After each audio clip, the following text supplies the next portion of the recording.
What's happening, my beautiful people? My name is Mike LaBelle. Welcome back to the YouTube channel. Today we're going all pink ensemble. I know we should be wearing blue for team of the season. If you want more of this goodness, this greatness, this wordplay, you already know what to do. Hit a like, hit a comment, subscribe to the channel, run it up on the YouTube atmosphere, algorithm, ecosystem, you name it. Some of my rankings are going to be controversial today. We're going to rate every single player in order. If you're new to the series, criteria in this case, very simple. Team of the season Premier League players only. And I'm going off performance, not based on budget. I'm not taking into consideration the value. We might discuss it, might open it up, put it on the table, whether it's for breakfast, it's for lunch, or it's for dinner, but it does not come into the equation of where I have listed these players. It is solely about the results on the virtual pitch.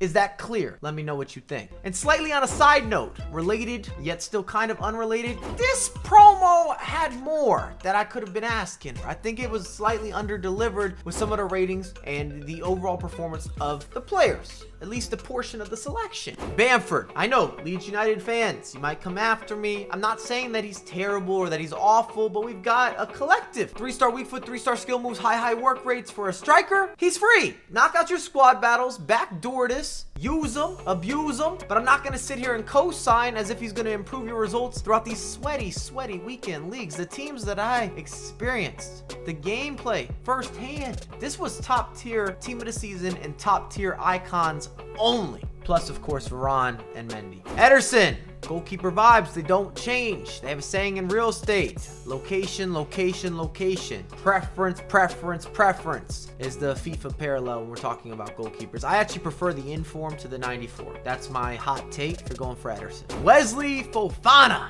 is kind of normal. His impact just hasn't been game-changing. And if you're grinding through the weekend league or rivals, you have such a deep selection for center backs. There's too much supply and not enough demand, and half of the center backs we're using now are fullbacks originally, so that even eliminates some of the more traditional market. And that's how I feel with Fofana. I'm not downplaying. I'm not saying that he has no value or that he's not going to be an asset, but from the weekend league that I just experienced, you can do better. You can fit the meta in a better format. Gundo, 82 stamina. You have a horse in the race, but he's not going to last till the end. Are you prepared to make a substitution or change with your central mid or holding mid role on a regular basis? Maybe a daily basis, and that's the big issue. That's the drawback. That's the elephant in the room. I like Gundo otherwise. I just hate having to make a sub in my midfield, considering normally that does not come into my foot equation with squad building. My central midfielders, box to box, they play all game. Vardy, he's still having some sort of party, but with the 3-star weak foot, 3-star skill moves, you add those up, that gives you a 6. I'd say he's about a 6 out of 10 in FIFA 21 if we're looking at end game value, maybe slightly better. And people that excel using the likes of Vardy are still going to excel. If you're a straight line through ball player, a lot of high pressure, Vardy fits into that. He's not going to be someone who under-delivers for you. But if you need skill moves, if you want build-up play, he's trashed here for build-up situations. Let's be transparent, because you don't have the creativity or the dynamic capabilities that are necessary to break through that back line. You don't have the skills, you don't have the weak foot, and your execution is going to be kind of slow, your side-to-side movement. You wouldn't call Vardy to help you put together the house of Legos that you're building in your living room. Rodri, CDM.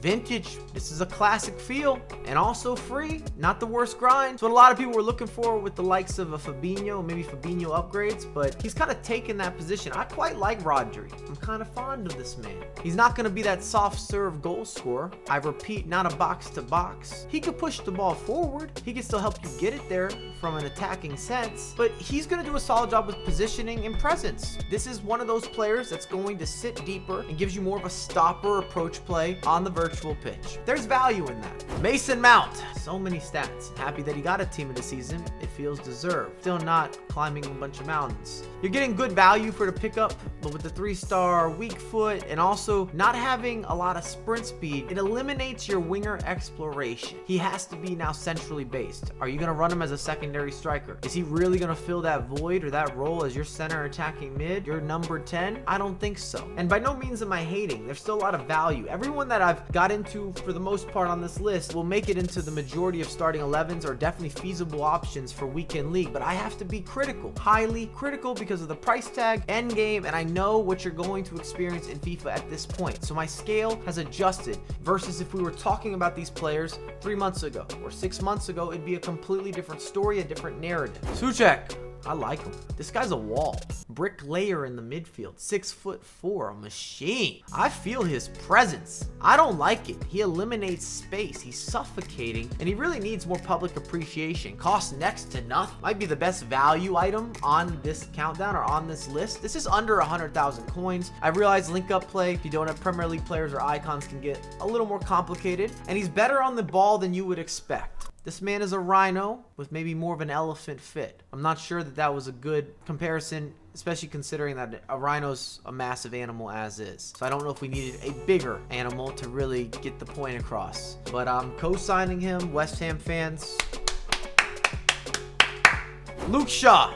Is he going to push out Mendy? That's the question some of you will ask. No. Is he a usable center back? I believe so. He's got a thicker body type, takes up space well. He's got great physical. His passing out of the back, underrated. Lacks the skills, lacks the weak foot. That comes into, of course, the argument as to should you complete him? Should you pick him up? Do you make a purchase? He's got easy link-up play. You could definitely put together the necklace. Harry Kane, Sugar Cane, Coke. I don't know if I can say that on YouTube, so I won't. If you could play with a traditional striker, someone who's a sitter, a goal poacher, this you will be able to make come together. Does he have the upgrades? Is he faster? Of course. And maybe the least talked about that should be discussed characteristic or statistic that is notable from Harry Kane, his passing is superb, sublime, dime dropping machine. This man is like a center attacking mid. You could call him Xavi Kane. Kane Xavi. I like that. Maybe just throw that on a shirt. Is Kane going to be agile? Is he gonna move and groove? Is he gonna wiggle and work? No. And that's gotta be what kind of keeps him out of maybe being a top 5 contender, at least for yours truly. I need that versatility, and I'm not playing nearly as well with strikers that don't have at least 4-star skills this year. And I'm using a lot of cancellations, and I need that La Croqueta. I like the Berber spin coming out a little bit quicker. It's been a reoccurring theme. Diaz, my surprise of the Prem. I wasn't in love with his previous versions either, but I could co-sign this new center back, this team of the season variation, this foot item locked down. You're not getting out of the cell. He mirrors with the best of them. Interceptions, steps, sits back, positioning, passive, aggressive. He can really do it all. He's a problem back there. And for a traditionalist, he's still very, very usable, high value, and gives you longevity. João Cancelo.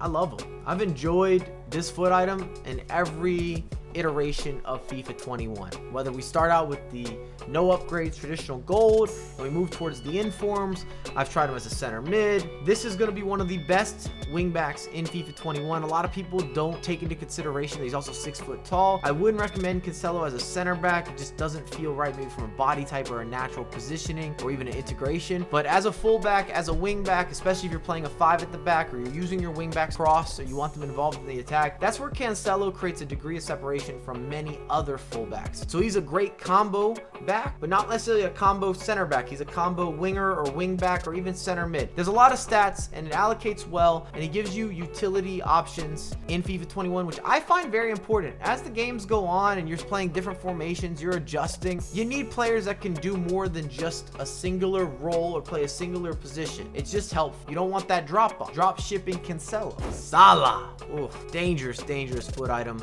We can talk right off the rip where the negative is. He has a 3-star weak foot, but that's about it. Everything else is golden. Stamina, he's even pretty strong. I've gotten used to how he moves on the virtual pitch. That's also been where some players have not been able to adjust, have had that as a detriment. I just saw him use at a competitive level. He is indeed competitive, and he's difficult to get in front of. He's difficult to stop, has that Messi-esque feel at times where you know what he's going to do, or you feel like you know what he's going to try to do, at least in that attacking final third, and it doesn't work for you. One of those finesse shots that's heavenly, straight from the clouds. FIFA God's been talking to him, gave it to him on that left boot. In high regards cards, Salah is going to be a very fun, very enjoyable foot item to introduce and to put into motion in any of your squads. I don't know why you would have him coming off the bench, so I'm going to say any of your starting 11s. Kevin De Bruyne, what do you want me to say? We've already seen this foot item. This is a reintroduction, a re-release. Team of the year, not a team of the season. Are there slight differences? Sure, but they're so minute, you still know what type of player you're getting. A lot of balance. This gives KDB enough with the upgrades to be competitive, because he starts out with so many quality stats, but at the same time, it doesn't translate to overpowered FIFA quality. KDB always needs a major upgrade, or at least a couple of informs or something to really put him into the position where he's going to be one of the better or one of the best center mids or holding mids in FIFA 21. If anything, Fernandes has stole some of that KDB fire or the hype that we normally put around or revolving solely with KDB. Ronaldo.